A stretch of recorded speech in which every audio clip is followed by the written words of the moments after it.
तो छोटी सी कहानी है, बहुत बढ़िया है, ध्यान से सुनना और लास्ट तक अंत तक जरूर सुने, बहुत बढ़िया है। एकदम 10 मिनट कैसे भी निकाल कर इस कहानी को ध्यान से सुनिए और अपने जीवन में उतारिए। हमें जिंदगी में किसी के ऊपर ज़्यादा सोच विचार नहीं करना चाहिए, आगे वाला क्या कर रहा है, ये कौन है, क्या है, कुछ है, ज़्यादा सोचने की ज़रूरत नहीं है। हमें खुद अपने जीवन में झांक कर देखना चाहिए, कौन गलत है कौन सही है, ज़्यादा झंझट में नहीं पड़ना चाहिए कि ये दुनिया तो समुद्र है, हम किस के बारे में सोचेंगे। तो आज छोटी सी कहानी के माध्यम से आपको बहुत ही अच्छा सुझाव देने जा रहा हूँ, तो ध्यान से जरूर सुने। हक में बरकत है। बहुत पुराने ज़माने की बात है कि हक में बरकत है। जो अपने हक का होता है उसी में सुख और शांति रहती है, इसलिए हक में बरकत कहा गया है। जैसे कि हम दूध के अंदर पानी मिलाते हैं तो हंस कभी भी पिएगा तो खाली दूध ही पिएगा, पानी पी से बच जाएगा। ये बहुत अच्छी कहानी है। किसी ने सोचा नहीं होगा कि हंस दूध के अंदर पानी मिलाने के बाद फिर भी हंस पिएगा तो पानी पी से रह जाएगा और दूध पिएगा। तो वैसे ही अपनी जिंदगी है, इस जीवन के अंदर हम जैसे कर्म और कार्य करते हैं वैसे ही अपने जीवन के ऊपर आधार और उसके हिसाब से अपनी ज़िंदगी चलती है। हम कैसे कर्म करते हैं, ये एक आधार बताया गया है कि दूध के अंदर पानी मिलाओगे तो भी हंस दूध को पिएगा और पानी पी से बच जाएगा। तो हम भी अपने जीवन में कैसे कर्म और कैसे कार्य और कैसे लोगों के साथ व्यवहार करते हैं, उसी तरह अपनी ज़िंदगी संतुलन चलती रहती है। और हमें ज़्यादा सोचना नहीं चाहिए किसी के बारे में कि वो ऐसा क्यों है, उसके पीछे का हम बिना जाने सोचे समझे किसी के बारे में वार्तालाप ज़्यादा कभी उसके बारे में हम सोचना और कमेंट नहीं करना चाहिए। लोग हम फालतू का अपना समय बर्बाद कर देते, वो ऐसा है वो ऐसा नहीं करना चाहिए। तो हम एक छोटी सी कहानी के बारे में आपको बताएंगे और उस माध्यम से अपने निजी जिंदगी के जीवन में जी सकते हैं। बहुत पुरानी कहावत है, कहानी है, छोटी सी है, कहावत नहीं है, कहानी है, सॉरी। बहुत बढ़िया, सुनोगे और जीवन में उतारोगे तो बहुत कुछ सीखने को मिलेगा आपको। बहुत पुरानी कहानी है। राजा महाराजाओं का समय में एक छोटा सा राज्य था। जो राजा थे उनके 4 लड़के थे। कितने? 4 लड़के। बहुत कुशल परिवार था, बहुत अच्छा परिवार था और पूरे राज्य को हमेशा सुख शांति देना चाहता था। वो किसी के बारे में भला बुरा नहीं सोचते थे और राजा इतने अच्छे ईमानदार थे कि उनके राज्य की प्रजा इतनी हमेशा ये सोचते कि कुछ ऐसा करूं कि हमेशा मेरे राज्य की प्रजा सुखी रहे, ऐसा सोचते रहते थे। और उनके बेटों को भी हमेशा उन्हें सलाह देते रहते थे, बेटों हमेशा कभी भी ज़िंदगी में अच्छा करना है, अच्छा बोलना है, नीति से रहना है, हमेशा अच्छी सलाह देते थे। कुछ सालों के बाद में राजा के 4 बेटे थे। अच्छा खासा राज्य अच्छा चल रहा था, पर कुछ समय के बाद में जो समय का परिवर्तन होता है उसको हम कभी टाल नहीं सकते। अपने जीवन में हमेशा जो लिखा हुआ है वो होता ही रहता है, इसलिए हमें ज़्यादा चिंतित और चिंता करने की ज़रूरत नहीं होती है। हमें अपने कार्यशैली पर ध्यान देना चाहिए। बुरा समय चल रहा है तो आगे बढ़कर अच्छा समय भी आएगा, इसमें दो राय नहीं है। कभी भी घबराओ मत, समय बदलता रहता है।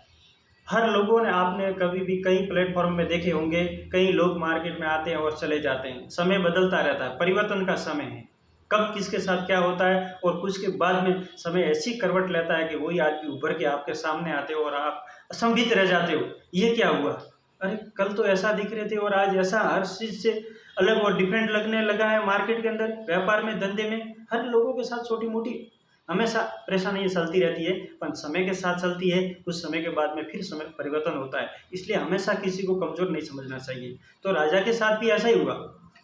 बहुत अच्छा राज्य सुशासन चल रहा था। कुछ समय के बाद राजा देवलोक हो गए।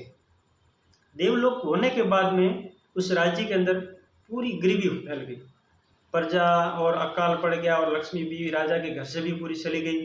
तो 4 बेटों ने विचार किया कि हम राजा महाराजा ठहरे, यहाँ तो काम मजूरी करेंगे, कहीं अपना राज्य छोड़ के कहीं दूसरे राज्य में चले जाएंगे तो वहाँ मेहनत करेंगे और कमा के फिर आ जाएंगे। कुछ समय की तो बात है, समय का, हम कुछ समय के लिए जा रहे हैं, हमेशा के लिए तो जा रहे नहीं हैं। ये सोच के चारों भाई अपने राज्य छोड़ के दूसरे राज्य में चले गए।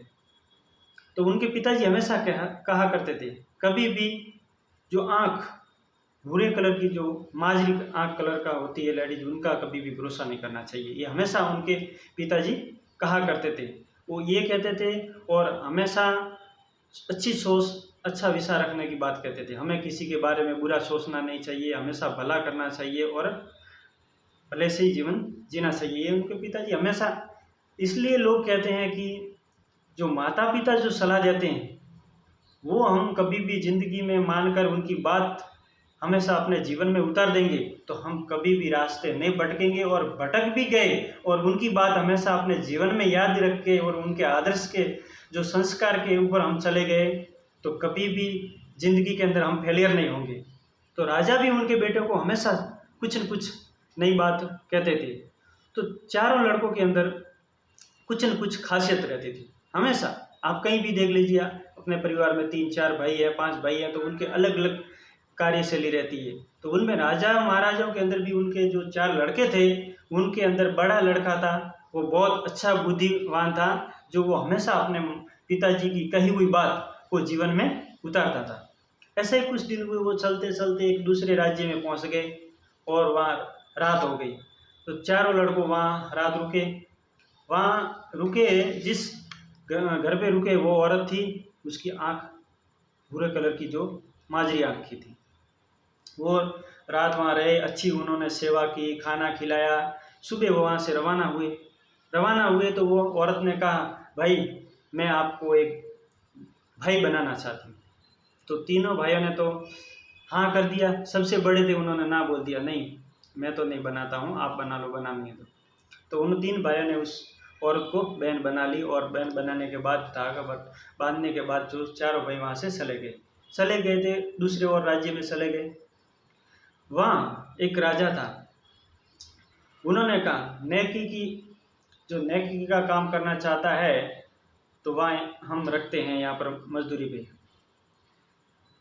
तो 3 भाई सोचने लगे कि यार नेकी का कहाँ धंधा करेंगे, और कहीं आगे जाएंगे तो अच्छी मजदूरी करेंगे, यहाँ कहाँ राजा के पास रहेंगे तो कुछ नहीं मिलेगा। तो बड़ा जो भाई था वो समझदार था, वहाँ राज्य में रुक गया और वहाँ जो काम करता था, सुबह शाम जो भी उसका राज्य में काम था वो करता था। और कुछ दिनों के बाद जो 3 भाई उसको छोड़ के उस राज्य में गए थे, वो दूसरे राज्य में मजदूरी के लिए गए थे। वहाँ काम करके फिर 1 साल के बाद आ रहे थे रिटर्न। आने के समय में उस भाई को, उन तीनों ने सोचा कि भाई बड़े भाई को भी मिल के जाएंगे, उनको भी साथ लेके जाएंगे, गांव जाएंगे। तो उस बड़े भाई के पास गए और बड़े भाई ने को बोला कि हम गांव जा रहे हैं, आप भी चलो। तो उन्होंने कहा कि मैं राजा को पूछ के आता हूँ। और उन्होंने बोला, राजा जी ने कहा, आज्ञा दी कि आप भी जाओ गाँव तो मैं भी आऊँगा। वो राजा के पास गया कि मेरे को 1 साल हो गया, मैं गाँव को जा रहा हूँ, मेरे भाई भी आए हैं। तो राजा ने कहा, बोला नहीं जाना है, आप काम करो। बड़ा भाई वहाँ से अपने काम पे लग गया।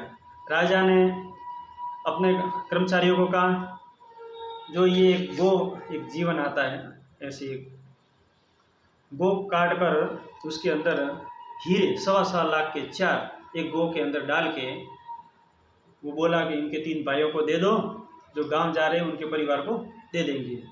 तो वो कर्मचारी लेके उनके 3 बड़े भाई के 3 जो भाई गांव जा रहे थे उनको वो दे दी। वो भी असंभित रह गए, यार ये राजा कैसा है, ये गो काट के और सी के दे रहा है कि घर पे दे देना, मेरा भाई 1 साल से यहाँ पर काम कर रहा है। फिर भी तीनों भाइयों ने विचार किया, चलो बड़े भाई की जो मजदूरी होगी वो दी होगी, चलो लेके जाओ।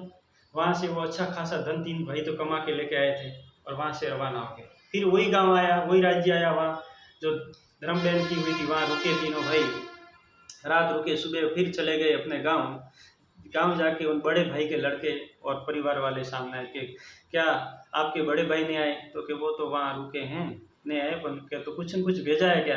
तो उन्होंने बोला, कहा ये आपका भेजा है, आप रख लो। तो उनके भाभी जी ने सोचा कि हमें क्या, उन्होंने भेजा, उन देने वालों को शर्म नहीं तो हम लेने वालों को क्यों शर्म आएगी। उन्होंने जो चीज़ दी थी वो लेके उसमें घर में रख दी। कुछ दिनों के बाद वो 3 भाई फिर वहाँ से दूसरे राज्य में चले गए काम के लिए। तो उस एक दिन ऐसी नौबत आ गई, खाने के लाले पड़ गए बड़े भाई के। तो राजा महाराजाओं के घर पे तो तलवार तो रहती है, तो रानी को वहाँ गुस्सा आया कि वही गो लेके काट के बड़े बेटे को, उनके बच्चे को दे दी, खाओ, ये आपके पिताजी ने भेजी है। तो उस रानी ने जो वो गो काटी तो उसमें 100-100 लाख के 4 हीरे मिले। फिर उनके बाजू में एक अच्छा व्यापारी रहता था, तो व्यापारी ने वो हीरे मार्केट में बेच के और रानी को वो पैसे ला के दिए, तो रानी ने बड़ा महल बनाया और आलीशान से रहने लग गए। कुछ समय के बाद फिर वो भाई दूसरे राज्य में काम करने के लिए गए, फिर रिटर्न आ रहे थे, तो फिर उस बड़े भाई को मिलने के लिए गए कि भैया इस साल तो आ जाओ, हम भी गांव जा रहे हैं और आप भी आ जाओ। फिर बड़े भैया ने कहा कि राजा की आज्ञा हुई तो मैं भी आऊँगा आपके साथ। फिर राजा के पास गया, राजा को बोला कि मेरे भाई जा रहे हैं गाँव को, तो मैं भी जाऊँ क्या? राजा ने बोले चले जाओ, ठीक है। और कर्मचारी को बोले 4 रोटी बना के इसको दे दो, रास्ते में भूख लगेगी जब खा लेगा। तीनों भाइयों को बोला आप चले जाओ, मैं भी आ रहा हूँ पीछे पीछे, हमारे थोड़े कुछ काम है वो पटा के आ रहा हूँ। बड़े भाई भी पीछे से चला गया वो 4 रोटी लेके। तो बीच में उसको भूख लगी थी, इसलिए कई जगह में वो खाना खाने के लिए बैठा, तो वो रोटी जैसे भी काटी तो रोटी के अंदर 1.25 लाख के 4 हीरे मिले। तो वो मार्केट के अंदर बड़ा भाई बेच के अच्छा घोड़ा ले लिया, 9 लाख, बहुत अच्छा। और फिर वो अच्छे कपड़े वपड़े पहन के फिर राजा बन गया एकदम, क्योंकि बहुत पैसे आ गए। राजा ने बहुत उसको हीरे दे दिए थे रोटी के अंदर छिपा के, क्योंकि उन्होंने इसलिए दिए थे कि वो ईमानदार थे बड़े भाई और नेकी का काम करते थे। कभी भी एकदम ईमानदार, बोले ईमानदार, कभी भी ऐसा नहीं कुछ लालच आ गई या 10 रुपये। वो कभी अपन जीवन में बहुत लोगों को देखते, कुछ संत पैसों के लिए लोग बदल जाते हैं, तो वो ऐसे नहीं थे, नेकी वाले थे। इसलिए उन्होंने, राजा ने जब भी काम पे रखा था, जब बात बोल के रखा था, नेकी से काम करने वाले ही हमें चाहिए, लालच और लोभ वाला नहीं चाहिए। तो उन्होंने सबको वहाँ पे व्यवस्था कर दी। 3 भाई वही उस रात को वहाँ रुके थे उनके बहन के वहाँ। तो बहन ने क्या करा था, उनके अंदर एक घात कर दी। उनका एक लड़का था, उसको रात को मार दिया। क्यों? कि उसको एक डाउट आ गया कि तीनों भाइयों के पास बहुत धन है, कमा के लेके आए, इसको मार दो तो सुबह ये धन मैं ले लूँगा, गांव वालों को बोल के कि मेरे बड़े बेटों को इन तीनों ने मारा है, ये मैं सुबह पंचायत के अंदर, राजा के अंदर फरियाद करूँगा, तो ये लोग मेरे को ये धन पूरा दे देंगे। ऐसा सोच के उन्होंने लड़के को मार दिया उनके बहन ने। और सुबह पूरा राज्य के अंदर वो बोल गई कि मेरे बेटे को इन 3 लोगों ने मार दिया। तीनों भाई एकदम अचानक ऐसे हो गए कि अरे ये क्या हो गया, हम इनको बहन मानते थे और इन्होंने हमारे साथ छल कर दिया, हमने तो कुछ करा भी नहीं। तो फिर राजा के अंदर वो जो बात पहुंच गई, तो राजा ने बोला ऐसे 3 लोगों को फांसी चढ़ाओ, और वहाँ राज्य का सभा में बुलाए। तो जैसे ही वो बड़े भाई को मालूम गिर गया कि तीनों के साथ ऐसी घटना हुई है गांव में, तो वो कुछ लोगों के बात से सुनी, तो बड़ा भाई भी वहाँ पहुँच गया। तो सामने वाला भी राजा था और बड़ा भाई भी राजा था, तो उन्होंने उसके पास में बुला दिया। तो राजा ने जैसे ही आज्ञा दी कि तीनों को फांसी दो, तो बड़े भाई ने कहा नहीं जी रुको। वो भी राजा था, तो राजा ने बात मानी कि हाँ रुको, ये भी राजा है तो इनकी बात भी माननी पड़ेगी, बोलो जी। तो उन्होंने कहा कि बिना सोचे समझे इन लोगों को फांसी नहीं देनी चाहिए, ये लड़के की हत्यारी इसकी माँ है, इनको पहले पूछताछ करो, बाद में इनको सजा दो। तो बड़े भाई के कहने पर राजा ने जो बात मानी और उस औरत को दंड दिया। तो औरत डर के कहा और गुनाह कबूल करा और कहा मेरे लड़के का मैंने ही हत्या की है, ये निर्दोष है। ऐसे करने के बाद राजा ने उनकी बात मानी और 3 भाइयों को वहाँ से रिहा कर दिया। फिर घोड़े पर चढ़ के वो बड़ा भाई अपने गांव चला गया। तो वहाँ देखा तो वो असंभित रह गया। क्यों? कि उन्होंने तो कभी वहाँ से कभी पैसे भेजे नहीं थे। तो वहाँ बड़ा महल बना हुआ था और रानी अंदर बैठी हुई थी, तो उनको बहुत गुस्सा आ गया, ये क्या कर दिया, इतना पैसे कहाँ से लाए। तो उसको एक डाउट आ गया, इसलिए उन्होंने तलवार निकाल दी। तो वहाँ एक व्यापारी खड़ा था, उनके घर के बाजू ही रहता था महल के। तो उन्होंने, राजा जी रुको, नहीं, आपने जो गो भेजी थी उसके अंदर आपने हीरे भेजे थे, वो हीरे मार्केट में बेच के करोड़ों में ये महल खड़ा किया है। तो राजा असंभित रह गया। मैं सोचता था कि मेरा राजा कुछ भी नहीं देता है, पर उन्होंने मेरे को बिन बोले ही लाखों रुपए दे दिए। जितने उनके भाई कमाए नहीं थे उससे कहीं 10 गुना वो बड़ा भाई कमा गया था। क्यों? कि अच्छे लोगों के साथ था और अच्छे लोगों ने उनकी भी परख की थी कि आदमी अच्छा है, इसलिए उनका जो बिना बोले उनके घर पे पैसे भिजाए दिए थे, हीरे। तो इसलिए हमें भी अच्छे लोगों के साथ रहना चाहिए। अच्छे लोगों के साथ अच्छा सोच और विचार रखोगे तो जीवन में अच्छे बनोगे, और बुरे लोगों के साथ घूमोगे तो बुरे संस्कार मिलेंगे। तो हमें भी ज़िंदगी में एक प्रण लेना चाहिए, चाहे किसी भी परिस्थिति में रहे, हमें अच्छे लोगों के संपर्क में रहना चाहिए। और अच्छे लोगों के संपर्क में रहोगे तो हमेशा अपने विचार, अपने सोच बदलेगी। तो हमेशा अच्छे लोगों के साथ रहना चाहिए, नहीं कि ऐसे जो लोग कहीं आवारा घूमते रहते हैं पूरे दिन और लोगों की हमेशा बुराइयां करते रहते हैं, ऐसे लोगों के साथ हमें नहीं रहना चाहिए। समय समय की बात है, कभी उतार चढ़ाव तो ज़िंदगी में आता रहता है, तो हमें उससे कभी भी ऐसा महसूस नहीं करना चाहिए कि हम कहाँ पर है। समय बदलता रहता है, समय का कांटा बदलता रहेगा, तो हम भी वही मंजिल मिलेगी। ये भाखड़ा संभल बाटे खुशहाली का नया उजाला, भारत की पावन धरती पर अपना राजस्थान निराला। ये समय समय की बात है, तो हमें कभी ऐसा महसूस नहीं करना चाहिए, अपने आप को कभी छोटा महसूस नहीं करना चाहिए। और एक मैं आप सभी को बात कहना चाहता हूँ, जिस भाई को भी गीता पढ़ने का शौक़ है तो हमारी तरफ से हम आपको बिल्कुल फ्री में गीता फॉरवर्ड करेंगे। तो आप हमारे यूट्यूब चैनल के ऊपर मैसेज कर सकते हो।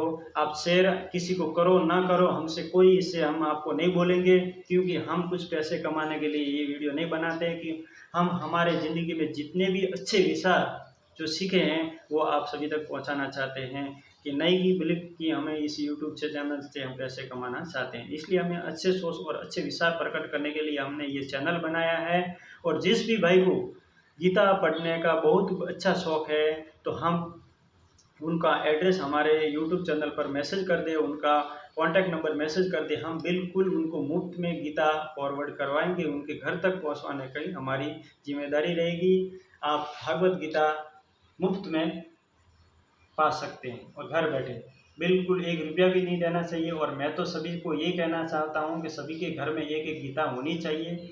और आप कभी भी खाली समय में भी निकाल कर टाइम भगवत गीता को जरूर पढ़े, ज़्यादा नहीं तो 2 पेज 1 पेज तो जरूर पढ़े और अपने जीवन में उतारे, ज़िंदगी बदल जाएगी। आप एक बार ये जरूर इसके बारे में विचार करें।